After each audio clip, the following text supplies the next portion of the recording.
শিক্ষার্থীরা, আসসালামু আলাইকুম। তোমাদেরকে স্বাগত জানাচ্ছি। আমি তৌফিক আরমান নূর। আজকের এই পলিটেকনিক এর অনলাইন ক্লাসে তোমাদেরকে আবারও স্বাগতম।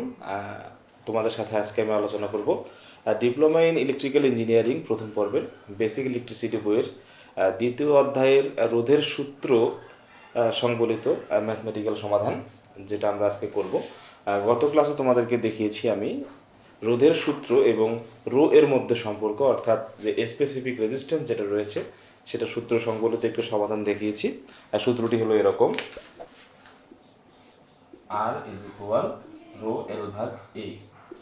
আজকে আমরা এই সূত্র ধরে অঙ্ক সমাধান করব। ও তার আগে তোমাদেরকে কিছু বিষয় বুঝিয়ে দিই যে আমাদের যে ম্যাক্সিমাম তারের দৈর্ঘ্য বা স্পেসিফিক রেজিস্ট্যান্স যেটা থাকুক না কেন, বা আমাদের তারের ব্যাস বা তারের যে এরিয়া বা তারের যে আমাদের প্রস্থচ্ছেদ, এগুলো সবসময় মিলিমিটার বা মিটার আকারে দেওয়া থাকবে। যে কোনোভাবে দেওয়া থাকতে পারে। তারের দৈর্ঘ্যের একক একরকম হবে এবং তারের যে প্রস্থচ্ছেদ আছে এই এককগুলো আলাদা রকম হয়ে যাবে। দুই রকম একক বইয়ে থাকার কারণে তোমাদের দেখা গেল যে যে কোনো একটা এককে নিয়ে আসতে হবে মানগুলো। সেক্ষেত্রে তোমাদেরকে মিলিমিটার থেকে মিটার, ডেসিমিটার থেকে মিটার, অথবা কিলোমিটার থেকে মিটার, সেন্টিমিটার, এগুলো পরিবর্তন করা লাগতে পারে একক সমূহ। তো সেক্ষেত্রে তোমাদের কিছু বিষয় শিক্ষণীয় হলো যে যেগুলো জানলে তোমাদের খুবই সহজ হবে যে আমি কীভাবে একটা মিটারকে সেন্টিমিটার করব বা সেন্টিমিটারকে মিটারে নিয়ে আসবো, বা সবগুলো একককে একই মানে নিয়ে আসবো, এটা কীভাবে সম্ভব। তো সেক্ষেত্রে দেখো, আমি বোর্ডে কিছু জিনিস লিখে রেখেছি। তো তোমাদের জন্য যদি আমাদের কোনো অঙ্কের ক্ষেত্রে বা কোনো সংখ্যার ক্ষেত্রে, এটা শুধু বেসিক ইলেকট্রিসিটি এর জন্য নয়, যে কোনো ম্যাথমেটিক্যাল টার্মের ক্ষেত্রেই যদি তোমাদের দশমিক ভগ্নাংশগুলো যেভাবে থাকে, সেগুলোকে যেমন আমরা অনেকগুলো পয়েন্ট দিয়ে 0001 এই মানগুলোকে আমরা কীভাবে এক কথায় বা একটু ছোটো কথায় লিখে ফেলবো, বা ছোটো কথায় দেয়া থাকলে আমরা সেটিকে কীভাবে ব্যবহার করতে পারি, সেটি আমরা কীভাবে কাজে লাগাতে পারি, সেই বিষয়ে তোমাদের একটা ধারণা সৃষ্টি হয়ে যাবে। দেখে নাও, আমি প্রথম যে সংখ্যাটি লিখেছি সেটি হলো 100। 100 এর পাশে আমরা জানি কি দুটো শূন্য থাকে সবসময়। আর আমরা জানি যে কোনো সংখ্যার উপর যদি স্কোয়ার থাকে বা 2 বা 3 থাকে বা যেই পাওয়ারই থাকুক না কেন, সেই সংখ্যাকে ওই একই সংখ্যা দিয়ে ততবার গুণ করতে হয়। যেমন যদি 2 এর উপর যদি আমরা স্কোয়ার ব্যবহার করি, 2 এর উপর যদি আমরা স্কোয়ার ব্যবহার করি, তাহলে আমরা লিখি 2 ইন্টু 2, এরকম করে আমরা লিখে থাকি। অথবা যদি 2 এর উপর আমরা পাওয়ার 3 ব্যবহার করি, তাহলে লিখতে পারি 2 ইন্টু 2 ইন্টু 2, অর্থাৎ 3টি 2 আমরা পাশাপাশি গুণ করে থাকি।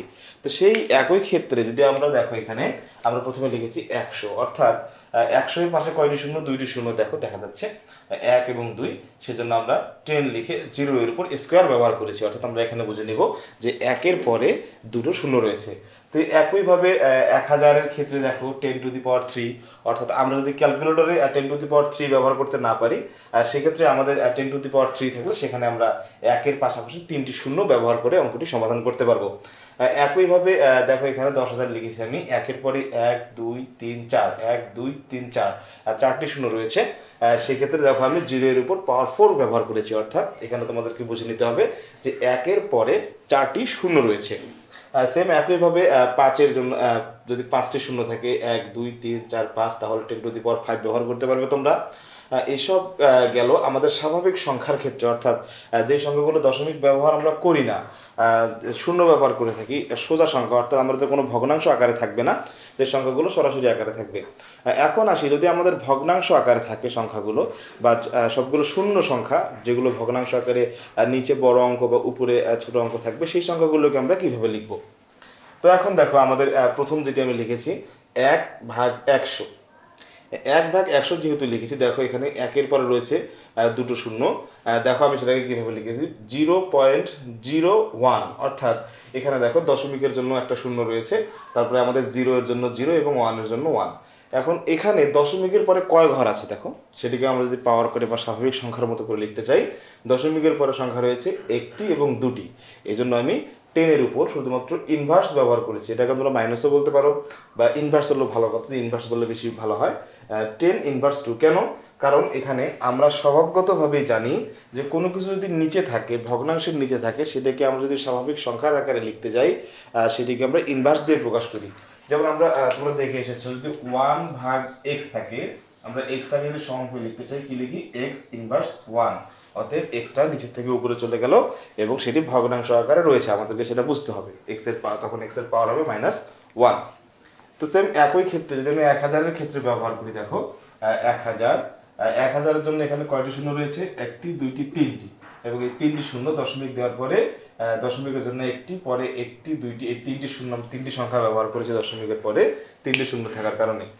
সেম আমি যদি সেটাকে স্বাভাবিক সংখ্যার মতো করে লিখতে চাই, স্বাভাবিক পাওয়ার আকারে ব্যবহার করতে চাই, এখানে দশমিকের পরে সংখ্যাগুলো রয়েছে, দেখো তোমরা 1 2 3, এই 3টি সংখ্যা থাকার কারণে আমরা 10-এর উপরে পাওয়ার 3 ব্যবহার করেছি, কিন্তু সেগুলো যে দশমিকের পরে থাকার কারণে দেখো 3 এর আগে একটি আমরা ইনভার্স চিহ্ন ব্যবহার করেছি।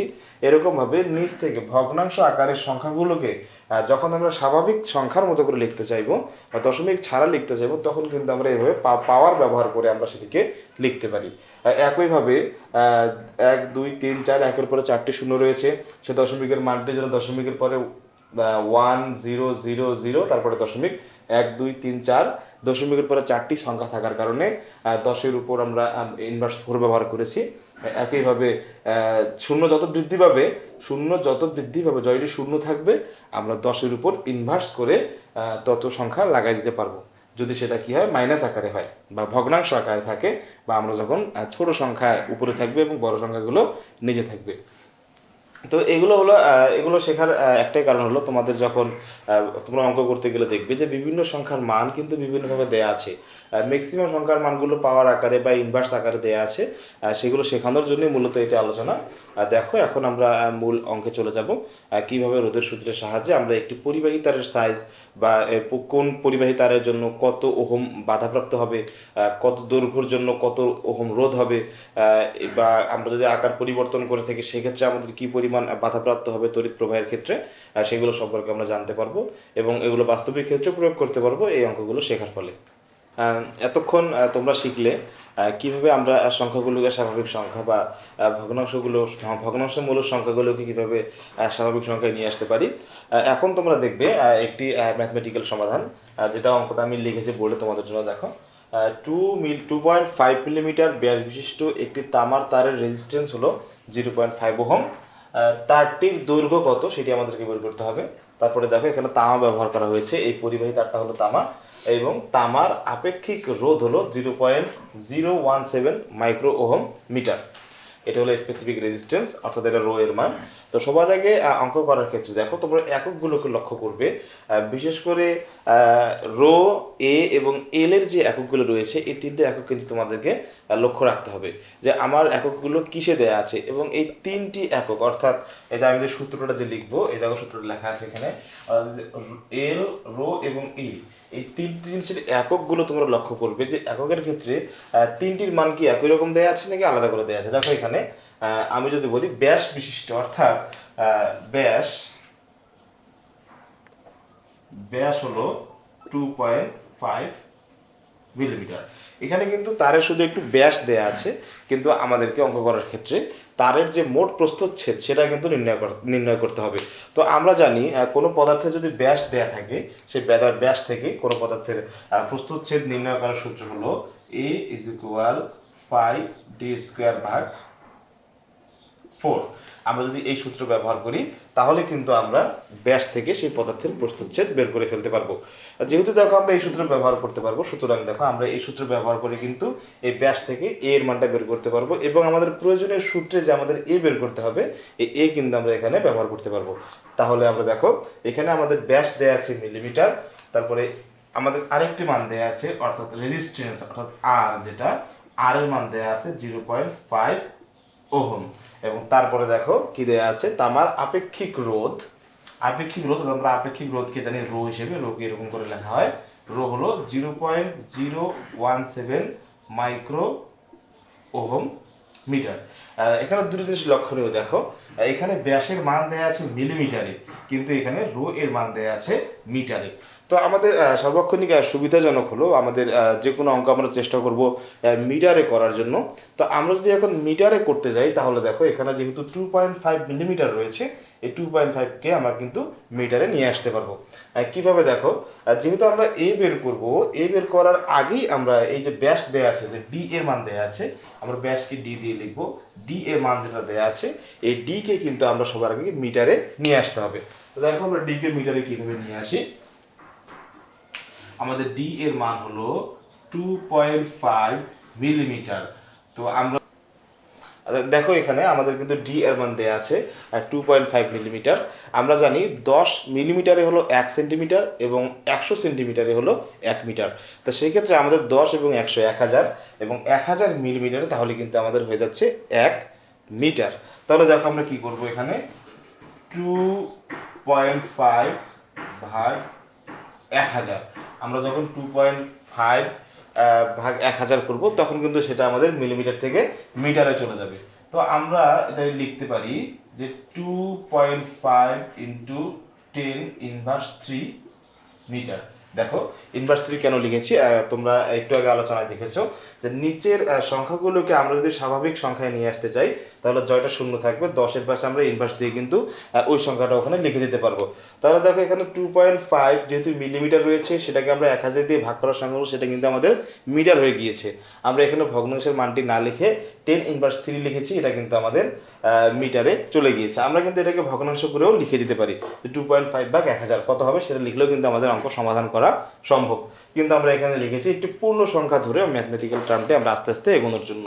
যদি আমরা এটাকে 2.5 ভাগ 1000 করে সরাসরি লিখে দিতাম তাও কিন্তু আমাদের অঙ্ক সমাধান করা যেত। তো দেখো আমরা ডি এর মান বের করে ফেলেছি। এখন আমাদের আর রয়েছে এবং রো রয়েছে। এখন আমরা ডি পেয়েছি, আমাদের এখন বাকি থাকলো এ এর মান। আমি একটু আগে বলেছিলাম কোনো পদার্থে যদি ব্যাস দেয়া থাকে সেক্ষেত্রে আমাদের এ নির্ণয় করার সূত্র হলো এ হলো 5d² ভাগ 4। আমরা এখানে এখন মানগুলো বসিয়ে দেব। 5 এর মান হলো 3.1416 ইন্টু d² এর মান হলো 2.5 ইন্টু 10⁻³ এর উপর স্কয়ার রয়েছে, আর 4 তো 4। দেখো এটাকে এখন ক্যালকুলেটরে চাপলে কত হয়, ক্যালকুলেটরে চাপলে আমরা পেয়েছি যে 4.9 into 10⁻6 metre square. Metre square কেন, আমরা দেখো আমরা জানি যে এ স্বভাবতই হলো এরিয়া, যেহেতু দৈর্ঘ্য এবং প্রস্থ যেখানে থাকবে সেখানেই কিন্তু আয়তন থাকবে, যেহেতু আয়তন সেখানে এই জন্য আমরা মিটার স্কয়ার। তো যাই হোক মিটার স্কয়ার আমরা এখন পেয়ে গিয়েছি। এখন আমাদের দরকার হলো কি রো এর মান। দেখো রো এর মানটা কিন্তু আমাদের পরিপূর্ণ আকারে দেয়া নেই, এখানে দেয়া আছে মাইক্রো ওহম মিটার, কিন্তু এটাকে মাইক্রো ওহমে রাখা যাবে না, এটা কিন্তু আমাদেরকে মিটারে নিয়ে আসতে হবে। তার আগে আর দুটো জিনিস বলে দেই। আমরা জানি মাইক্রো মানে হলো 10⁻6, ন্যানো মানে হলো 10⁻9, আর পিকো মানে হলো 10⁻12। এই তিনটা জিনিস কিন্তু তোমাদের ক্ষেত্রে থাকতে পারে। এই তিনটা জিনিস ব্যবহার করলে তোমরা এই চিহ্নগুলো তুলে দিয়ে তোমরা 10⁻6, ন্যানোর ক্ষেত্রে 10⁻9, পিকোর ক্ষেত্রে 10⁻12 ব্যবহার করতে পারো। তো সেক্ষেত্রে আমাদের এখানে যেহেতু মাইক্রো রয়েছে, আমরা 0.017 মাইক্রোটাকে তুলে দিয়ে ইন্টু 10⁻6 আমরা তখন ওহম মিটার লিখতে পারি। এখন আমাদের একটা দেখো অঙ্কের যে আমাদের প্রয়োজনীয় মানগুলো ব্যবহার করতে হবে সেই মানগুলো কিন্তু আমরা পেয়ে গিয়েছি। এখন আমরা যদি সরাসরি সূত্রে এই মানগুলোকে ব্যবহার করি তাহলে কিন্তু আমাদের যে প্রয়োজনীয় জিনিস, অর্থাৎ আমাদের চেয়েছি কি এল ইজ ইকুয়াল হোয়াট, অর্থাৎ সেই পরিবাহী তারটির দৈর্ঘ্য কত, আমরা কিন্তু এই দৈর্ঘ্যটি এখন পেয়ে যাব। এতক্ষণ আমরা একটা অঙ্কের যে নির্দিষ্ট মানগুলো দরকার সেই মানগুলো নিয়ে আসার জন্য যতগুলো বহিরাগত কাজ ছিল করে ফেলেছি। এখন আমাদের মূল সূত্রে আমরা যদি এই মানগুলো সরাসরি ব্যবহার করে দিই তাহলে আমাদের যে এই মানের রেজিস্ট্যান্স, এই মানের স্পেসিফিক রেজিস্ট্যান্স এবং এই মানের একটি তারের যে প্রস্থচ্ছেদ বিশিষ্ট যে 4.9 × 10⁻6 প্রস্থচ্ছেদ বিশিষ্ট তারের যদি আমরা রেজিস্ট্যান্সের মান জানি তাহলে কত কিলোমিটার পর্যন্ত বা কত মিটার পর্যন্ত আমরা এই সব তার ব্যবহার করলে মানগুলো আমাদের কনস্ট্যান্ট হিসেবে আমরা পেয়ে যাব। তো সেক্ষেত্রে দেখো আমি যে সূত্রটা লিখেছি আর রো এল ভাগ এ, অতএব আমাদের এখানে আর এর মান কিন্তু দেয়া আছে 0.5 ইজ ইকুয়াল রো এর মান হলো 0.017 ইন্টু 10⁻6 ইন্টু আমাদের এল কে বের করে নিয়ে আসতে হবে, এবং নিচে প্রস্থচ্ছেদের মান আমরা পেয়েছি কত 4.9 ইন্টু 10⁻6। আমরা দেখো এখানে কিন্তু আমরা শুধু এখন যদি সূত্রটি পক্ষান্তর করে এলকে বাম পাশে নিয়ে আসতে পারি তাহলেই কিন্তু আমাদের অঙ্ক সরাসরি সমাধান হয়ে যাবে। তো আমরা জানি সরলের ক্ষেত্রে আমরা দেখেছি যে কোনো সংখ্যা যদি বাম পাশে ভগ্নাংশ আকারে থাকে ডান পাশে গেলে সেটি গুণ হয়ে যায়, এবং বাম পাশে যোগ থাকলে ডান পাশে গিয়ে বিয়োগ হয়ে যায়, এবং শুধু তার চিহ্ন যে কনস্ট্যান্ট, যোগ থাকলে বিয়োগ, বিয়োগ থাকলে যোগ, গুণ থাকলে ভাগ, ভাগ থাকলে গুণ, এই মানগুলো শুধু পরিবর্তন হয়ে যায়। দেখো আমরা এখানে দেখতে পাচ্ছি যে এই 4.9 ইন্টু 10⁻6 0.5 এখানে কিন্তু এই এর সঙ্গে এটা ভগ্নাংশ আকারে আছে, সুতরাং এই সংখ্যাটা এদিকে আসলে সেটার সঙ্গে কিন্তু গুণ হয়ে যাবে। দেখো যে এরকম হয় 0.5 ইন্টু, আমরা সেটাকে ব্র্যাকেট করে লিখবো 4.9 ইন্টু 10⁻6। তাহলে দেখো আমাদের এখানে মানটি এখন থাকতেছে, যেহেতু এটা ভাগ ছিল এবার শেষে গুণ হয়ে গিয়েছে, এখানে হবে 0.017 ইন্টু 10⁻6 ইন্টু এল। এখন আমাদের এল এর মানের প্রয়োজন, আমাদের এলটিকে যে কোনো এক পাশে রাখতে হবে, তাকে একা করে দিতে হবে, তাহলেই কিন্তু আমরা মানটি পেয়ে যাবো এল এর মান। দেখো এল এর সঙ্গে আমাদের যে স্পেসিফিক রেজিস্ট্যান্স রো এর মান, এটা কিন্তু এদিকে গুণ আকারে আছে এল এর সঙ্গে, সেহেতু এদিকে আসলে সেটা কি যাবে ভগ্নাংশ আকারে প্রকাশ পেয়ে যাবে। অতএব 0.5 ইন্টু আমাদের কি ছিল 4.9 ইন্টু 10⁻6 গুণ ছিল, এদিকে আসলে হয়ে যাবে ভাগ 0.017 ইন্টু 10⁻6 আর এদিকে এল। এখন যদি আমরা ক্যালকুলেটর চাপি আমরা কিন্তু সরাসরি এল এর মানটি পেয়ে যাব। আর এল এর মান হলো, দেখো এল যদি এখানে থাকে 144.37 মিটার। এখন আমরা এল দিকে শুধু বাম পাশে করে লিখতে পারবো যে এল ইজ ইকুয়াল 144.37 মিটার। এটি হলো আমাদের আজকের অঙ্কের অ্যান্সার। তো যাই হোক, আশা করি তোমরা বুঝতে পেরেছো যে কোনো অঙ্কের ক্ষেত্রে যদি আমাদের যে কোনো একটা জিনিস কিন্তু মিসিং থাকবে, এবং একক সমূহকে অবশ্যই একই ধাঁচে নিয়ে আসতে হবে, হয় মিটারে, না হয় সেন্টিমিটারে, না হয় মিলিমিটারে। তবে আমাদের সর্বাধিক ব্যবহৃত আমাদের সাধারণত আমরা মিটারে ব্যবহার করে থাকি। আমরা যদি মিটারে ব্যবহার করে থাকি তাহলে আমাদের অঙ্কগুলি খুব সমাধান সহজভাবে করা যাবে। তো যাই হোক, তোমরা অঙ্কগুলো বাসায় প্র্যাকটিস করো। এরকম ম্যাক্সিমাম অঙ্কই কিন্তু এরকম, আরও ব্যতিক্রম ধর্মী একটি অঙ্ক রয়েছে যেটি তোমরা পরবর্তী ক্লাসে দেখতে পারবে। আশা করি তাদের ভালো থাকো, সুস্থ থাকো এবং আমাদের ভিডিওগুলো দেখতে থাকো। আসসালামু আলাইকুম।